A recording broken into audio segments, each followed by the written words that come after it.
প্রথমে কড়াইয়ে তেল ব্রাশ করে নিলাম। আমার বানাতে বানাতে সবগুলাই প্রায় শেষ হয়ে গেল। আমি এখানে যতগুলো ছিল ব্যাটার আমি সবটা দিয়ে একটাই বানাবো, একটু বড় হবে, তারপরও আমি একটাই বানাবো। হ্যাঁ, হাতের সাহায্যে সুন্দর করে ঘুরিয়ে নিলাম। আসলে এখানে ব্যাটারটা একটু কম হওয়ার কারণে ভুল হয়নি, গোলটা তেমন একটা করতে পারিনি।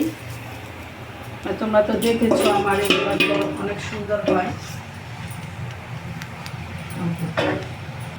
এখন আমি যে ক্ষীরটা করে রেখেছিলাম, দেখো এই ক্ষীরটা কিন্তু সম্পূর্ণটাই দুধ দিয়ে ক্ষীরটা তৈরি করে নিয়েছি।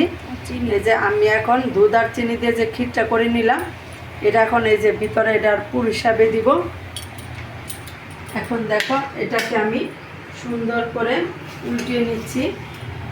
এই শেপটা কিন্তু একটা সুন্দর, এই শেপটা এটা দিয়ে কিন্তু অনেক সুন্দর করে হয়। ভিতরে অনেকে লাল লাল করে খেতে পছন্দ করে, আবার অনেকে সাদা পছন্দ করে।